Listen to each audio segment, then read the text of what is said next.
BJP Chanakya Amit Shah ಅವರು ಇಂದು ರಾಜ್ಯಕ್ಕೆ ಆಗಮಿಸಿರುವಂಥದ್ದು ಮೊದಲ ಬಾರಿಗೆ ಅಂದರೆ ಬಿಜೆಪಿ ಜೆಡಿಎಸ್ ಮೈತ್ರಿ ಮತ್ತು ವಿಜೇಂದ್ರ ರಾಜ್ಯಾಧ್ಯಕ್ಷರ ಬಳಿಕ ಮೊದಲ ಬಾರಿಗೆ ಲೋಕಸಭಾ ಚುನಾವಣೆಗೆ ಚಾಲನೆಯನ್ನು ಕೊಟ್ಟಿರುವಂಥದ್ದು. ಈ ಬಗ್ಗೆ ಮಾತಾಡೋಕ್ಕೆ ಮಾಜಿ ಸಚಿವರಾದಂಥ ಮತ್ತು ಕೋರ್ ಕಮಿಟಿ ಸದಸ್ಯರಂತ ಈಶ್ವರಪ್ಪ ನಮ್ಮ ಜೊತೆ ಇದೆ. ಬಹಳ ಪ್ರಮುಖವಾಗಿ ಏನು ಡಿ ಕೆ ಶಿವಕುಮಾರ್ ಹೇಳಿಕೆಯನ್ನು ಕೊಟ್ಟಿದ್ದಾರೆ, ಅದು ಸಂಬಂಧಪಟ್ಟಂತೆ ಕೂಡ ಮಾತಾಡೋಕ್ಕೆ ನಮ್ಮ ಜೊತೆ ಅವರು ಮಾತಾಡ್ತಾರೆ. ಸರ್, ಚುನಾವಣೆ ಬಳಿಕ 28 ಗೆದ್ದರೆ ಒಂದಷ್ಟು ರಾಜ್ಯ ರಾಜಕಾರಣದಲ್ಲಿ ಒಂದಷ್ಟು ಬದಲಾವಣೆ ಪರಿಣಾಮಗಳು ಬೀರ್ಬೋದಾ? ಲೋಕಸಭೆ ಚುನಾವಣೆ ಮುಗಿತಿದ್ದಂಗೆ ಕರ್ನಾಟಕ ರಾಜ್ಯ ಸರ್ಕಾರವೇ ಇರೋದಿಲ್ಲ. ಕಾಂಗ್ರೆಸ್ ಸರ್ಕಾರ ಯಾವ ಕಾರಣಕ್ಕೂ ಇರೋದಿಲ್ಲ. ನೀವು ನೋಡ್ತಾ ಇರ್ರಿ, ನಾನು ಹೇಳ್ತಾ ಇರೋಂಥ ಅಂಶ ಅನೇಕ ರಾಜ್ಯಗಳಲ್ಲಿ ಸಾಕಷ್ಟು ಈಗಾಗಲೇ ಪರಿವರ್ತನೆಗಳಾಗಿದೆ. ನರೇಂದ್ರ ಮೋದಿಯನ್ನು ಸೋಲಿಸಬೇಕು, ಯಾವುದು INDA ಒಕ್ಕೂಟವನ್ನು ತರಬೇಕು, ಈ ದಿಕ್ಕಲ್ಲಿ ಪ್ರಯತ್ನ ನಡೆಸಿದ್ರು. ಯಾರ್ಯಾರು ಬಹಳ ಉಗ್ರವಾಗಿ ಜೋರ್ದಾರ್ ಭಾಷಣಗಳು ಮಾಡಿದ್ರೋ ಅವರೆಲ್ಲ ಇಂಡಿಯಾ ಒಕ್ಕೂಟದಿಂದ ಹೊರಗೆ ಬರೋಕ್ಕೆ ಶುರು ಮಾಡಿದ್ದಾರೆ. ಹಾಗೆ ಪವರ್ಫುಲ್ ಲೀಡರ್ಸ್ ಅನೇಕ ರಾಜ್ಯಗಳು ಹೊರಗೆ ಬಂದಿದೆ. INDA ಒಕ್ಕೂಟವೂ ಉಳಿಯಲ್ಲ, ಛಿದ್ರ ಆಗೋಗುತ್ತೆ.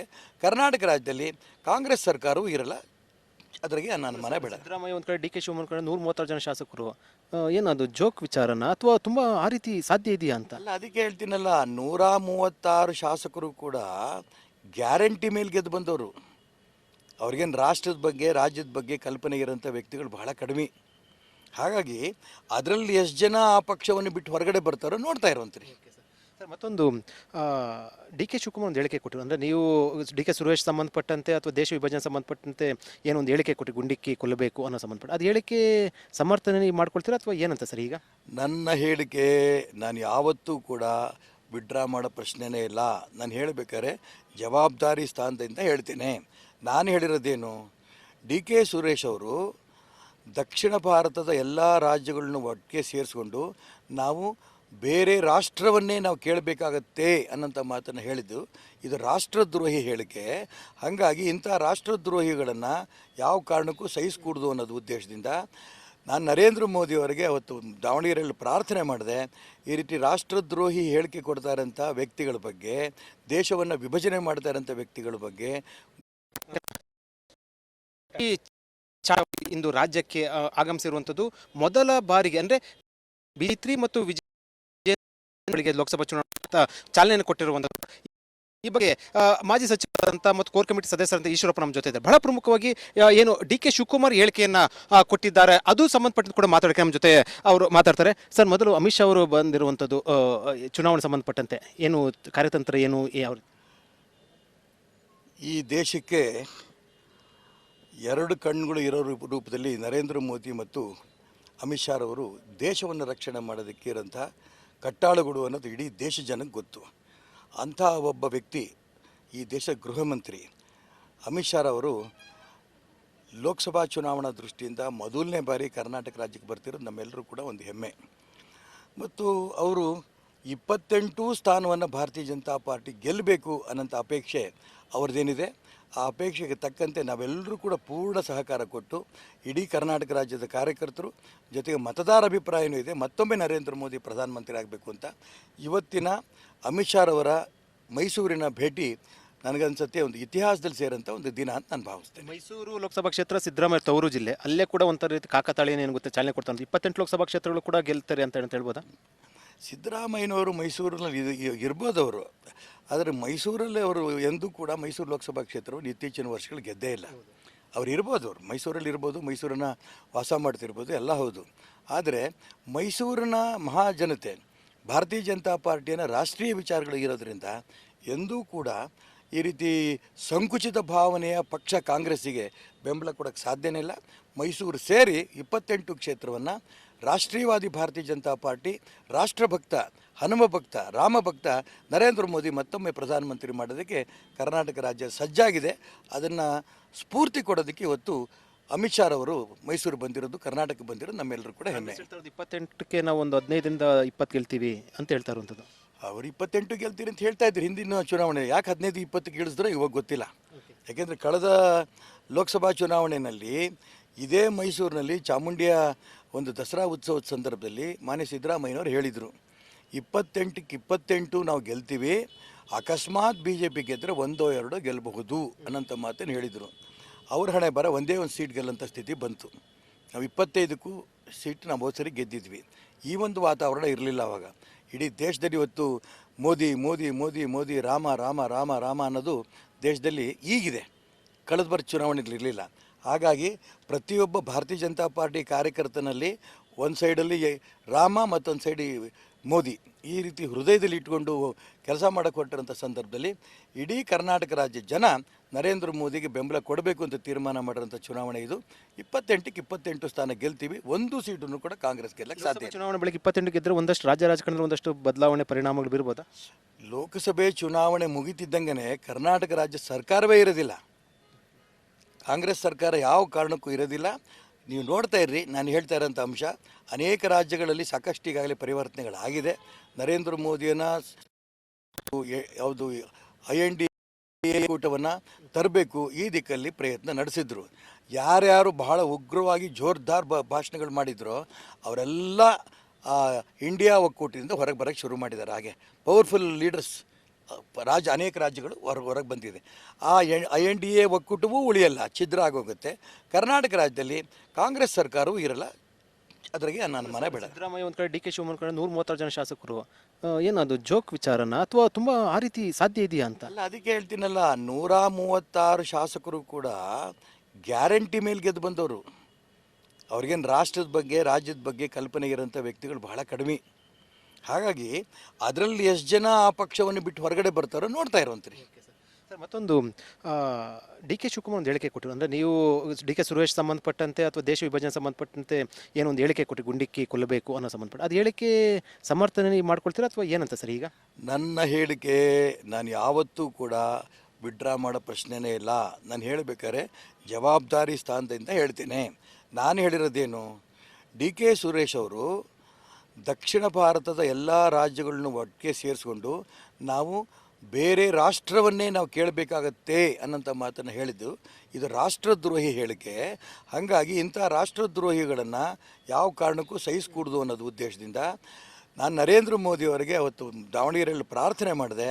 ಈ ರೀತಿ ರಾಷ್ಟ್ರದ್ರೋಹಿ ಹೇಳಿಕೆ ಕೊಡ್ತಾ ಇರೋಂಥ ವ್ಯಕ್ತಿಗಳ ಬಗ್ಗೆ, ದೇಶವನ್ನು ವಿಭಜನೆ ಮಾಡ್ತಾ ಇರೋಂಥ ವ್ಯಕ್ತಿಗಳ ಬಗ್ಗೆ ಗುಂಡಿಟ್ಟು ಕೊಲ್ಲಂಥ ಕಾನೂನು ತನ್ನಿ ಅಂತ ಹೇಳಿದ್ದೀನಿ. ನಾನು ಅವ್ರನ್ನ ನಾವು ಕೊಲ್ಲಬೇಕು ಅನ್ನೋಂಥ ಉದ್ದೇಶ ನಮ್ಮದಲ್ಲ. ದೇಶದ್ರೋಹಿಗಳನ್ನು, ದೇಶವನ್ನು ವಿಭಜನೆ ಮಾಡೋಂಥ ವ್ಯಕ್ತಿಗಳ ಬಗ್ಗೆ ಅವ್ರ ಹೇಳಿಕೆಗಳು ಗಮನಿಸಿದಾಗ ಇದು ದೇಶದ್ರೋಹಿಗಳ ಹೇಳಿಕೆ ಆಗುತ್ತೆ. ಹಾಗಾಗಿ ದೇಶವನ್ನು ಯಾವುದೇ ಕಾರಣಕ್ಕೂ ಕೂಡ ವಿಭಜನೆ ಮಾಡೋದಕ್ಕೆ ನಾವಂತೂ ಒಪ್ಪಕ್ಕೆ ಸಾಧ್ಯ ಇಲ್ಲ.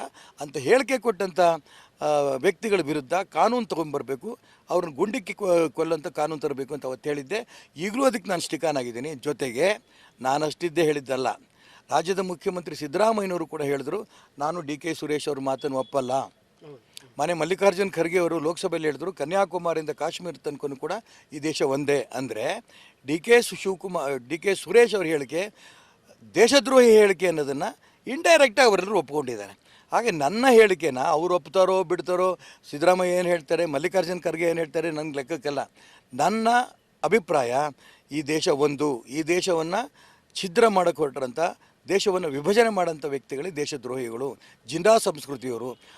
ಏನು ಹೇಳಿಕೆ ಕೊಟ್ಟಿದ್ದೆ ಅದಕ್ಕೆ ಈಗಲೂ ನಾನು ಬದ್ಧ. ಕೇಸ್ ದಾಖಲಾಗಿ ಮಾಡಿದಲ್ಲ ಸರ್? ಈಗ 100 ಕೇಸ್ ಆಗಲಿ ಸರ್, ಇಂಥ ಕೇಸ್ ಭಾಳ ನೋಡಿದ್ದೀನಿ ನಾನು.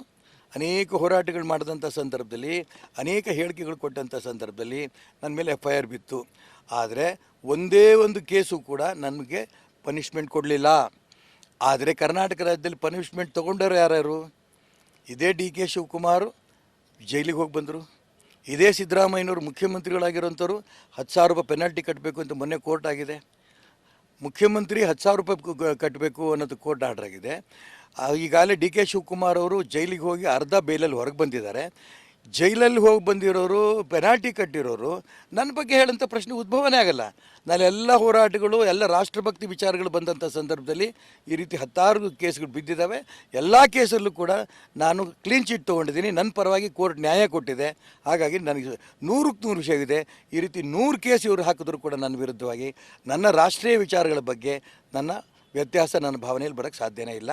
ಮತ್ತು ಕೇಸ್ ಹಾಕಲಿ. DK ಶಿವಕುಮಾರ್ ಹೇಳಿದ್ದಾರೆ, ಸೆಟಲ್ಮೆಂಟ್ ಮಾಡಿದ್ದಾನೆ, ನನ್ನ ವಿರುದ್ಧ ಮಾತಾಡೋದೆಲ್ಲರೂ ಕೂಡ ಅರ್ಧ ಸೆಟಲ್ಮೆಂಟ್ ಮಾಡಿದ್ದೀನಿ ಅಂತ ಹೇಳಿದ್ದಾರೆ. ಅದೇ ಅವ್ರು ಹೇಳಿದ್ದಾರೆ ಅರ್ಧ ಸೆಟಲ್ಮೆಂಟ್ ಮಾಡಿದ್ದೀನಿ ಅಂತ.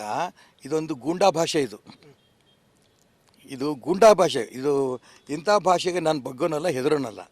ಇದು ಹಂಗಂದರೆ ಈಗ ನಾನು ಅದಕ್ಕೋಸ್ಕರ ಹೇಳ್ತೀನಿ, ಈಗ ಅರ್ಧ ಜೈಲಿಲಿದ್ದು ಬೇಲಲ್ಲಿ ಇದ್ದಾರೆ, ಹೊರಗೆ ಬಂದಿದ್ದಾರೆ. ಡಿ ಕೆ ಶಿವಕುಮಾರ್ ಹೌದು ನನಗೆ ಬಗ್ಗೆ ಹೇಳಿದ್ರು ಅವರು, ನಾನು ಈಗ ಸ್ವಲ್ಪ ಸೆಟ್ಲ್ಮೆಂಟ್ ಮಾಡಿದ್ದೀನಿ ಅಂತ. ನಾನು ಹೇಳ್ತೀನಿ, ನಿಮ್ಮ ಸೆಟ್ಲ್ಮೆಂಟ್ ಆಗಿ ತಿಹಾರ್ ಜೈಲಿಗೆ ಹೋಗ್ಬಿಟ್ಟು ಬಂದಿದ್ದೀರಿ, ಇನ್ನೂ ಪೂರಾ ಸೆಟ್ಲ್ಮೆಂಟ್ ಆಗೋದಕ್ಕೆ ತಿಹಾರ್ ಜೈಲಿಗೆ ಮತ್ತೆ ನೀವು ಹೋಗೋರಿದ್ದೀರಿ, ಇದರಲ್ಲಿ ಯಾವ ಅನುಮಾನನೂ ಇಲ್ಲ ಅನ್ನೋ ಮಾತನ್ನು ನಾನು ಹೇಳೋಕ್ಕೆ ಇಷ್ಟಪಡ್ತೀನಿ.